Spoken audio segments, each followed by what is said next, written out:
Prime minister के Saudi visit के हवाले से सऊदी अरब में हम देख रहे हैं कि फ्यूचर इन्वेस्टमेंट इनिशिएटिव की 9वीं कॉन्फ्रेंस इस वक्त जारी है। वज़ीर आज़म शहबाज शरीफ के सऊदी वली अहद की खुसूसी दावत पर इस कॉन्फ्रेंस में शिरकत कर रहे हैं। प्राइम मिनिस्टर के इस विजिट ने नए मुआशी इम्कानात को जन्म दिया। रियाद में वली अहद मोहम्मद बिन सलमान से मुलाकात में इन्वेस्टमेंट और कॉपरेशन के नए रास्तों पर इत्तफाक हुआ है। फील्ड मार्शल आसिम मुनीर की मौजूदगी इस दौरे की स्ट्रेटेजिक अहमियत को बढ़ा रही है। एक ऐसे वक्त में जब हम देख रहे हैं कि पाकिस्तान का इस 1-2 महीने पहले जो अभी सऊदी अरब के साथ एक स्ट्रेटेजिक मुआहदा भी हुआ है, सो ये पेशरफ्त कितनी इंपॉर्टेंट है। और सऊदी अरब ने पाकिस्तान के लिए $1 अरब की नई ऑयल फैसिलिटी और $5 अरब की कर्ज रोल ओवर की मंजूरी भी दे दी है।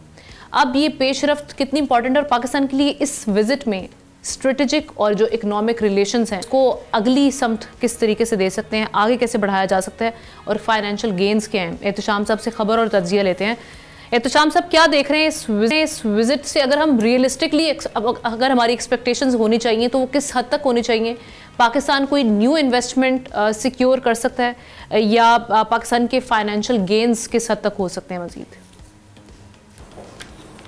देखिए, हम ना इससे पहले आपने देखा 1 साल पहले जिस तरीके से तवातर के साथ 2-3 आपने देखा सऊदी डेलीगेशन आए थे, B2B और G2G बड़े फैसले किए गए थे। आपने देखा MOU साइन हुए, $25 बिलियन की इन्वेस्टमेंट की भी बात हुई।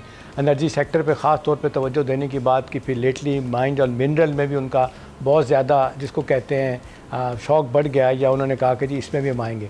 लेकिन ये जो हमारा आपने देखा 2 महीने पहले हमारा जो डिफेंस का एग्रीमेंट हुआ है दोनों मुल्कों के दरमियान, इसके बाद से मेरी खबर आमना यह है कि एक इनकी मौजूदगी में आपने देखा कि MBS मौजूद थे, प्राइम मिनिस्टर थे, और फिर अपना general Asim Munir field marshal भी मौजूद थे, फाइनेंस मिनिस्टर भी और इसहाक डार साहब भी मौजूद थे। वहाँ पे एक जिसको कहते हैं लॉन्ग टर्म इकोनॉमिक और डिफेंस एग्रीमेंट साइन हुआ है, जिसके मुताबिक 2 बड़ी बातें हैं मेरी खबर के मुताबिक आमना। एक तो है कि उन्होंने कहा है, पाकिस्तान ने कहा था कि जी हमारी जो इमीडिएट इकोनॉमिक मुश्किलात हैं उनमें तो एक है हमारा डेट बढ़ता चला जा रहा है, इसको रिड्यूस करने के हवाले से कुछ मदद की जाए, कोई हेल्प आउट किया जाए। तो एक तरफ तो जो पैसा रखेंगे और दूसरा डेट को कम करने के लिए कहा जा रहा है कोई मैकेनिज़्म बनाया जाएगा कि सऊदी अरब किस तरीके से पाकिस्तान को हेल्प आउट कर सकता है। और इसी तरह से आप देखें कि जो बात हो रही है कि उनकी इमीडिएट इन्वेस्टमेंट और जहाँ पे आएगी, वो जिस पे एग्रीमेंट हुआ वही है कि नए डैम बनाने पे उन्होंने न सिर्फ इत्तफाक किया बल्कि अपने लोगों को डायरेक्ट कर दिया MBS ने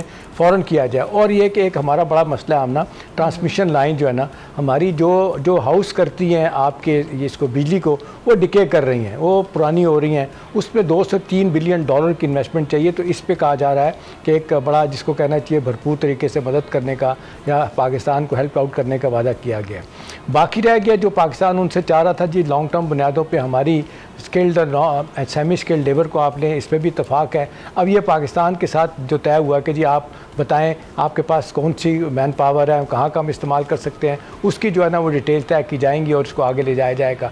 डिफेंस के मामले में हमना ये जो ब्रेक थ्रू है ना, आपने देखा जो अमेरिका ने हमारे साथ बड़ा अच्छा मुआहदा किया थोड़ा सा पहले, वो हमारे कर से जो हमारी डिफेंस को मिलिट्री जिसको कहते हैं हार्डवेयर रोका हुआ था उनको देने का फ़ैसला किया था। और ख़ास तौर पे मिसाइल प्रोग्राम जो था FCC का, वो सिर्फ ना सिर्फ देने का वादा किया गया बल्कि और जो पाकिस्तान की रिक्वायरमेंट है, क्योंकि हमारा भी आज भी 60-70% जो है ना हमारा जिसको कहते हैं सारा का सारा मिलिट्री का सामान जो है ना अमेरिका से ही आता है। तो इस लिहाज से एक आ गया है कि सऊदी अरब जो है ना वो अपना MBS अपना सुरखू इस्तेमाल करेंगे। अगरचे पाकिस्तान के इस वक्त बहुत अच्छे अमेरिका के साथ ताल्लुकात हैं। अभी मलेशिया में भी प्रेसिडेंट ट्रंप ने दोबारा प्राइम मिनिस्टर की बात की, फील्ड मार्शल की, कहा कि दे आर ग्रेट पीपल। तो इस हवाले से MBS जो है ना उनका रवैया बहुत ही जिसको कहते हैं सपोर्टिव है। और वो ये चाह रहे हैं इस एग्रीमेंट के बाद, डिफेंस एग्रीमेंट के बाद पाकिस्तान की जेन्युइन जो मुश्किलात हैं वो दूर की जाएं। और ये आपकी बात बिल्कुल सही है, मेरी इत्तला भी है कि डेफर्ड पेमेंट पे या बहुत ही कम कीमत पे पाकिस्तान को तेल दिया जाएगा। इसमें जो बताया गया है कि भी ज़्यादा खबरें मत उछालें, बातें मत करें, और ज़रूरी नहीं कि हर चीज़ ब्लैक एंड वाइट वादे की शक्ल में ही आए।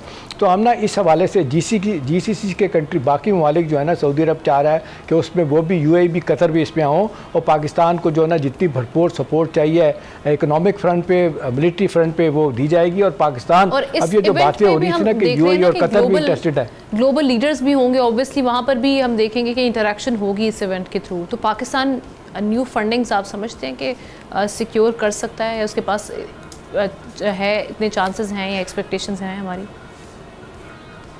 देखिए हम ना हमारी अगरचे स्ट्रगलिंग इकोनॉमी है, बहुत सारी चीज़ें हमारी ठीक भी हुई हैं। वर्ल्ड बैंक का, एशियन डेवलपमेंट बैंक की रिपोर्ट्स भी पार्शली वो कह रही हैं जी ठीक हैं। क्रेडिट रेटिंग एजेंसीज भी जो हैं मूडीज़ और स्टैंडर्ड एंड पुअर ख़ास तौर पे पाकिस्तान की तारीफ़ कर रहे हैं और ये कह रहे हैं कि जी पाकिस्तान उस वेब से निकल गया है जो कहा जा रहा था, डिफ़ॉल्ट वाली बात है। अब कहा जा रहा है कि मईशत जो है ना वो ग्रेजुअली बहाली की तरफ जा रही है। तो एक जिसको कहते हैं एक सिग्नल तो इंटरनेशनल इन्वेस्टर को भी और बायलैटरल क्रेडिट को भी चला गया कि पाकिस्तान जो है ना जिस तरह अब फाइनेंशियली डिसिप्लिन करने की कोशिश कर रहा है इकोनॉमी की, तो इसमें अब पाकिस्तान की सपोर्ट जितनी की जा सकती की जाए।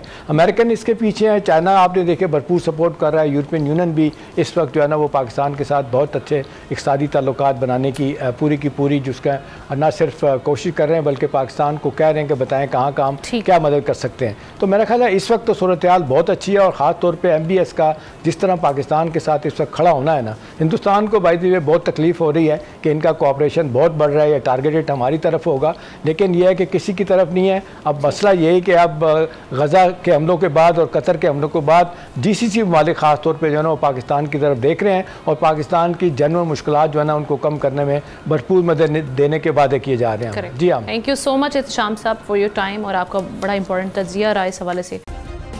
सब्सक्राइब करें और बेल दबाएं ताकि कोई खबर रह न जाए।